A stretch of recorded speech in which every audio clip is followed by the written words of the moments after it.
"Are you blind, old man? I told you to move." The gym's steady background buzz shattered under the brash command, delivered with the swagger of someone who'd never truly earned it. My back was to the kid as he barked at me, my broom still sweeping a careful path along the wrestling mats, the same mats where so many had struggled, sweated, claimed a bit of glory. Now, they were just another surface I cleaned each day. He was a young Navy SEAL, muscles glistening, jaw set, sweat dripping, a man certain of his place above mine. He stalked closer, voice loud enough for the whole place. "Hey, I'm talking to you. We need this space. Go find a trash can to fuss with." I paused. Slowly, carefully, I straightened up, letting my spine stack itself, bone by bone. I could feel his impatience prickling against my skin like static, but I didn't turn right away. Not until my body reminded me what 70 years on this earth felt like. Finally, I turned. Our gazes met, his full of young fire, mine calm, gray-blue, steady from decades of storms. I didn't speak. I simply looked at him, broom in hand, a wall of stubborn silence between us. He wasn't ready for that. The room caught the tension. Silence filled the space, gym members pausing mid-rep, heads turning. Another SEAL, just finishing up, snorted with laughter. They saw this as a kind of show, the cocky upstart versus the tired janitor. "What's your deal? Are you deaf?" he sneered, voice rising to draw in all the bystanders. Still, I didn't flinch. I left my hands on the broom, gripping the handle that felt molded to my fingers after so many quiet, unseen hours. My stillness was a challenge. I knew it. And he felt it too. Something about being ignored rattled him. It's funny how being seen as insignificant lets you see everything. He stepped forward again, close enough that I could smell sweat and aftershave, his shadow stretching over me. His name tag read, Petty Officer Dylan Drake, all brawn and bravado, built by the world's toughest training. But there was a difference between toughness and depth. I, by contrast, wore a loose uniform and smelled of floor cleaner, with stained hands and old caffeine on my breath. "Listen, Grandpa," he said, his tone dropping low, a wolfish grin spreading. "This isn't some retirement community. This is for warriors. Take your broom and move along." I blinked once, slow and measured. My voice was quiet but cut through the hush. "The floor needs sweeping," I said, my words gravelly from age, not weakness. "Less dust means easier breathing, especially for hard work." Simple, direct, but logic just made him hotter. "Like I care about dust?" he said with a sharp laugh. "You think I haven't seen worse than a dirty gym?" And then, to give final punctuation, he shoved the end of my broom. It rattled against the floor, wood hitting concrete. I glanced down, then back at him. There was no anger, no fear. Just that familiar old fatigue, the disappointment of watching kids who thought the world began with their reflection. Around us, the SEALs, some old-timers, some rookies, leaned in, drawn by the scent of a new pecking order being established. Their eyes, some amused, some wary, all on me. I knelt, slow and careful to retrieve my broom. As I did, my collar tugged just slightly, exposing the skin at the nape of my neck. Just for a moment, a faded black tattoo caught the fluorescent light. The lines blurred now by age and sweat, but to the right eyes, unmistakable. Drake saw only my stoop. He thought it meant victory. "That's it," he bragged. "Starting to figure it out, aren't you?" His words were fireworks for the crowd, but across the gym, another man was watching, an older figure leaning against the weights, arms crossed, expression unreadable. Senior Chief Mark Trenton, who'd led teams in 3 different war zones and seen plenty of greenhorns learn hard lessons. He didn't interfere often. He let things sort themselves out. But when I bent, he stood up suddenly, attention sharpened. Trenton's eyes zeroed in on the back of my neck, then widened ever so slightly.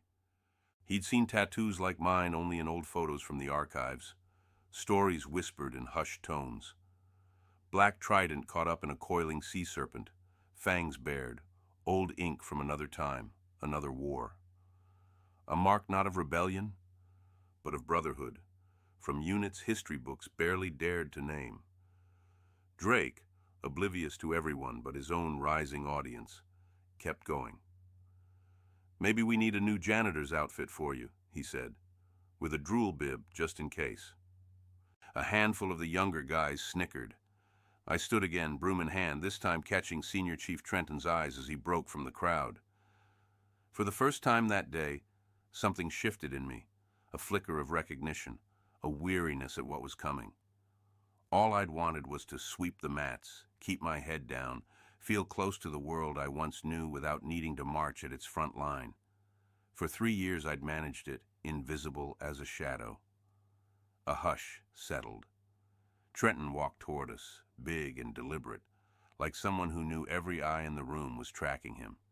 He ignored Drake's posturing completely, didn't scold or comfort, just looked straight at me. The ripple of attention finally silenced the last of the whispers. He stopped only a step away, eyes locked on the faded ink at my neck. He knew, not just what it meant, but what it cost. The weight in the room was a living thing now, pressing down as everyone waited, wondering what story they had blindly stumbled across. The silence became nearly suffocating as Senior Chief Trenton leveled his gaze at Drake. "Petty officer, is there a problem here?" The question was quiet, but possessed a kind of command that settled deep in your bones, a tone that didn't require volume to be heard. Drake almost snapped to attention, forced by instinct to show respect, but the defensiveness lingered in his voice. "No, Senior Chief, just asking the janitor to clear the mats." Trenton didn't so much as glance at him. His attention was fixed unmovingly on me. "His name is Mr. Graham," he said, and he let the word Mr. stretch wide with unspoken authority. A collective shift ran through the room.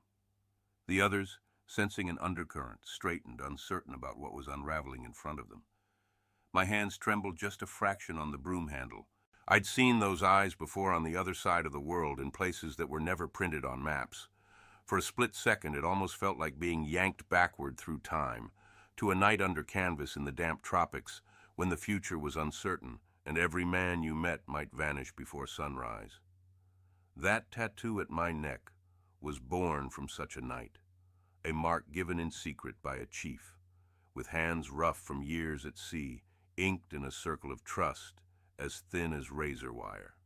That mark had been my brother's only uniform for missions nobody would ever admit existed. As the fluorescent lights flickered overhead, the air in the gym grew heavier. Drake still hadn't caught on. "Look, he can finish sweeping after we're done. This isn't rocket science." His smirk faltered as the audience fell silent. "You see that back there?" Trenton said, not asking Drake, but making sure the younger men were listening. "That's not just any tattoo." Time stopped. In that shining moment, every word in the room evaporated. The other SEALs, those who had been laughing a moment earlier, went stone still as realization crept in. They weren't just watching a scene. They were standing in the presence of something rare, something they'd only heard rumors about. In a voice that resonated with a veteran's gravity, Trenton spoke again. "That emblem marks a man who swam before we had tanks on beaches, before there was ever a phrase like Navy SEAL. Did you ever study the original frogmen? The demolition units who went first into enemy harbors? Who cleared mines by hand, sometimes with nothing but a knife and steely nerves?" A young SEAL in the corner, fresh out of training, swallowed hard as Trenton's words echoed through the gym. Drake, not knowing whether to argue or retreat, just stood there, fists clenched. I said nothing. I had learned a lifetime ago that when a real reckoning comes, words are little armor. It was then that Trenton's posture softened just a bit, as if offering the space for an old memory to reverberate. "Mr. Graham, my apologies for the disrespect you've endured today." His eyes held real understanding, heavy with stories unspoken. He knew the burden of old ghosts. I gave a slow nod. My mind pulled between the ringing silence of the moment and echoes from another era. The faces of brothers now long gone flickered behind my eyelids, young, full of purpose, lost to the deep but never forgotten. Trenton took a step back and reached for his phone, thumb hovering over a number stored deep in his contacts. A call to the right person, the one who'd understand at once. Commander Wright. He spoke quietly as he walked away from the crowd, pausing by the exit. Senior Chief Trenton here. Come to the facility right now, sir. It's important. A pause, then. No, there's no blood. You'll see for yourself.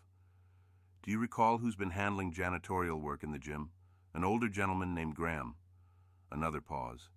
He's wearing a piece of forgotten history. I believe you'll want to be here. The urgency in Trenton's voice, though contained, changed the mood of the room.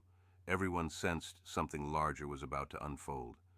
As he ended the call, the simple routine of the gym seemed trivial by comparison.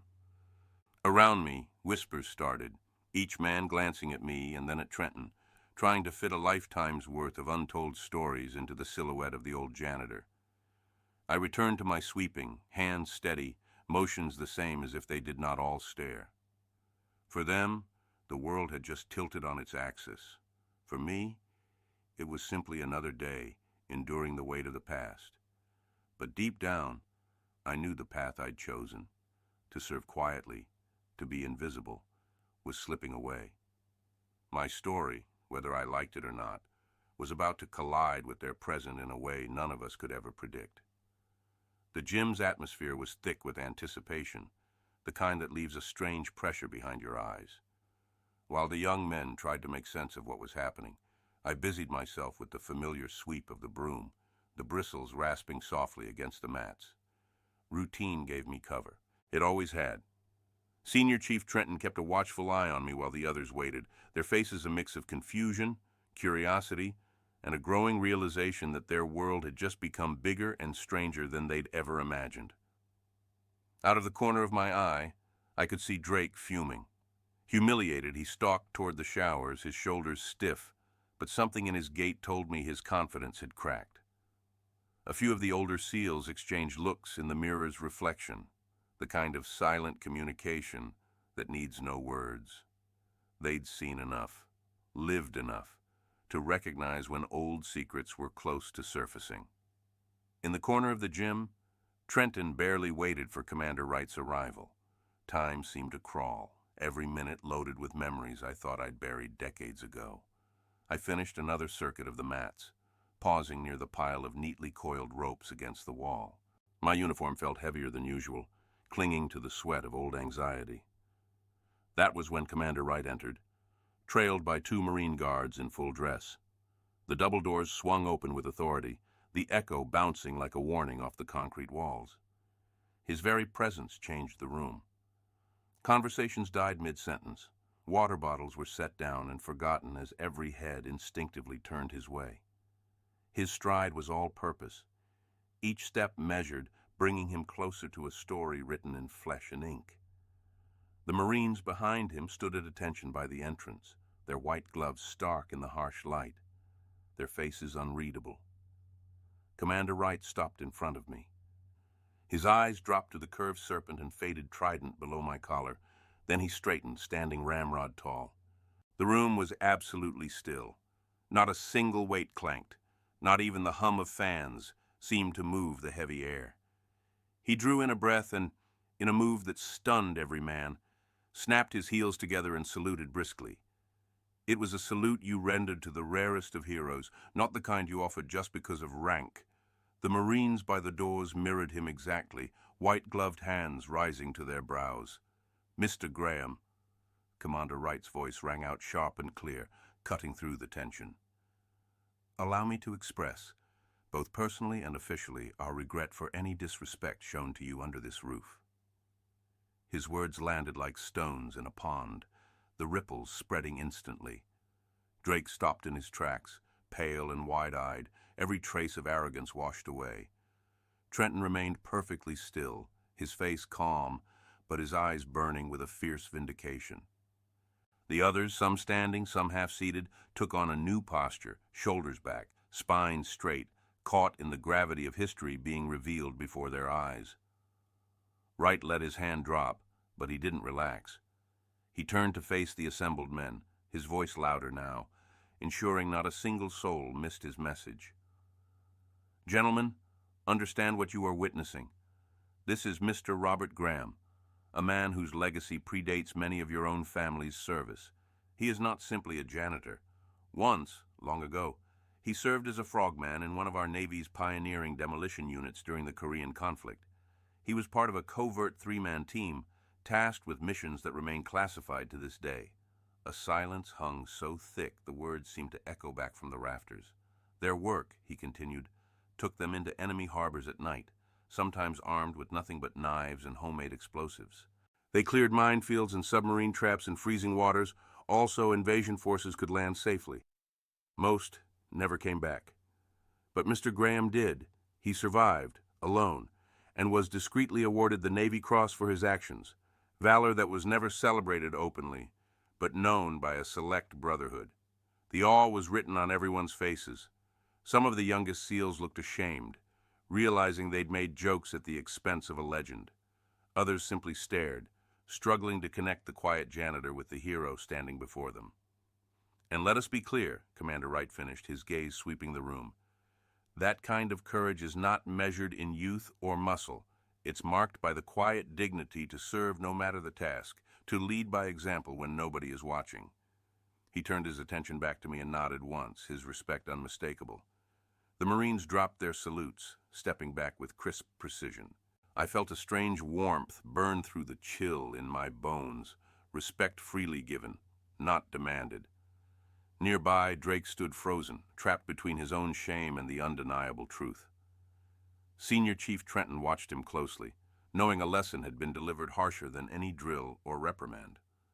The other SEALs were silent, all of them watching, some blinking back the beginnings of regret or wonder. In that breathless, fragile moment, the only sound was my broom as I rested it against the wall. After a lifetime of shadows, the past had finally stepped into the light, and every man in the room knew none of them would see the world in quite the same way again. The moment hung, stretching impossibly long, as if the very gym itself was holding its breath. Eyes were on me, not just with curiosity, but with something approaching reverence, or maybe disbelief.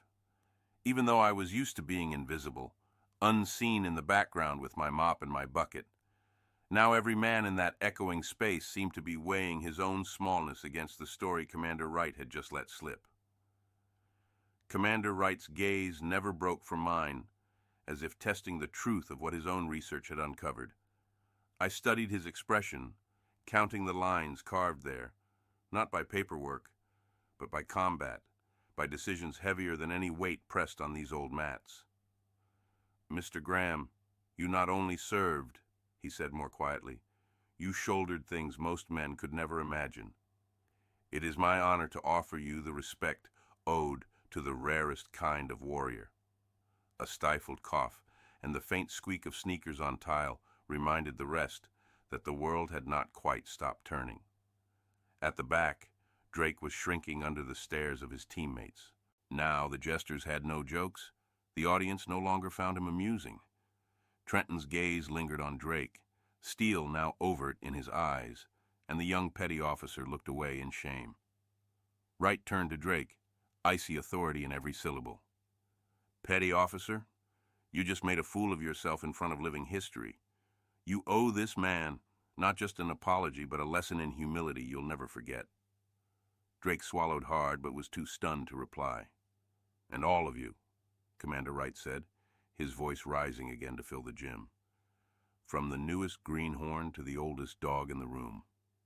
Take note. Bravery is sometimes hidden under stained uniforms and calloused hands. Strength doesn't shout. It endures. It uplifts.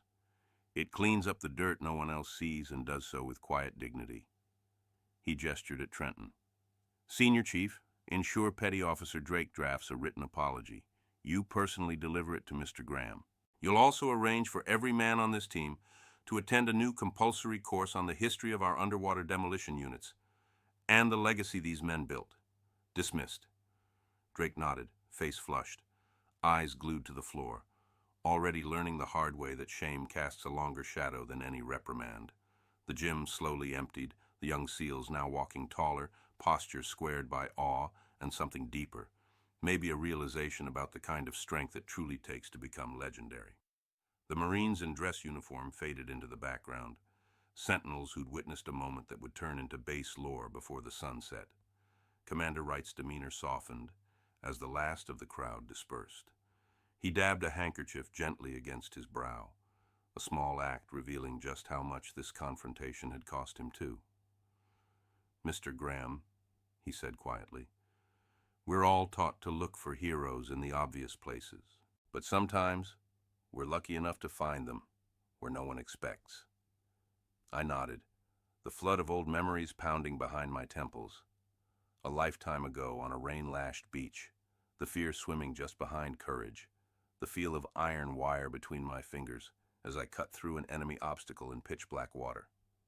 I remembered the hush of a briefing tent, the chief's weary voice. "They'll never know your names, boys, but you'll know each other's."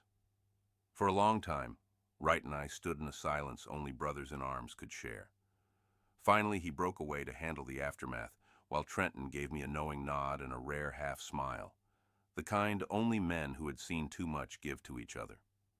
The senior chief quietly ordered Drake to his office, a reprimand starting that would later become SEAL legend. Left alone at last, I returned to my closet, fingers working the tiny padlock with ingrained precision. The quiet didn't last.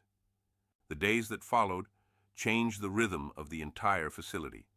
By week's end, remedial punishments were already shaping Drake into someone humbler. Every day, he scrubbed floors and swept halls alongside civilian staff, learning lessons unspoken by instructors or team leads. His arrogance burned away by honest work, replaced slowly by humility and a respect for the burdens unknown to him. The new history class filled with every SEAL on base, each man required to sit in the front row, notebooks open. Trenton introduced the course with words that echoed across the tight-packed room. "Pay attention. These stories, these men are the reason you wear that trident." Local historians presented, and when I was asked to share, I kept my words brief. No stories of medals or impossible odds, just quiet tales of mud-covered boots, of men waiting out monsoon rains in silence, watching for dawn. The room was still as the grave as I ended, their eyes wide, some glistening. The hardest part, I told them, wasn't the explosives or the enemy. It was saying goodbye, and knowing you'd never forget the faces you left behind. Weeks passed. One evening, as I locked my mop away for the night, Drake approached. His voice was low, choked with sincerity. "Mr. Graham, There's no excuse. I was blind. I'm sorry." I looked at him, saw the change in his bearing, the cockiness shed, a young man reshaped. "We all trip up, son," I replied, hand on his shoulder. "Just remember to be better tomorrow than you were today." He nodded, gratitude in his eyes. That moment completed the circle, the kind that doesn't need medals or fanfare, just the quiet understanding that real valor is found in lifting others, not yourself. From then on, respect in the gym took on a new meaning. The broom became a symbol not of labor, but of legacy. And every man who passed by gave a quiet nod, not just to an old janitor, but to the weight of the history he carried and the lessons they would never again take for granted. Life on the base shifted almost overnight. The quiet rhythm of my routine was now punctuated by glances full of new understanding and nods of respect as I pushed my battered broom down the halls. Even the youngest recruits, who yesterday barely noticed my existence, started greeting me with a courtesy that felt both foreign and overdue. Some would stop and ask questions about the old days, hungry to hear even a hint of what it was like to be young, wet, and scared on the far side of the world. I shared what I could, careful not to turn war into a grand tale. My lessons were simple. Never mistake silence for weakness. Never judge a man by the stains on his hands. Sometimes the hardest jobs are the ones no one will ever see. Every so often, Commander Wright would invite me into his office, supposedly for advice or just to talk. but I knew what he was doing. He wanted to keep the past alive and make sure the new generation understood the foundation they stood on. I'd sit across from him, hands folded, feeling the weight of years hang between us. The history classes became a fixture. Each session opened with a word about the quiet men who had built the very legacy these soldiers carried forward. Sometimes I'd be asked to stand, and every time I did, there was absolute silence in the room. I saw the hunger in their eyes, not for glory, but for meaning, for connection to something greater than themselves. One morning, as sunlight sliced through the high windows, Drake approached me in the supply closet as I was tying up garbage bags. He cleared his throat, nervous but determined. "Sir, can I ask, why did you never talk about what you'd done? If I'd been through half of that, I'd have told everyone." I paused, laying the knot in the plastic with care. "Because, son," I said, "real strength doesn't need an audience. It's doing what's right when no one knows. You learn quick out there that medals collect dust, but the men you help, that stays with you forever." His eyes dropped. He nodded, absorbing the lesson in a way no lecture could have delivered. Rumor of my story spread far beyond the gym. One day, Base Command requested my presence at a veterans event. I dreaded the fuss. I wasn't built for ceremonies or thanks. But when I walked in, the room of sailors and Marines, old and young, stood as one. The room went silent as Commander Wright introduced me, not as a janitor, but as a man who'd paved the dangerous road others now traveled.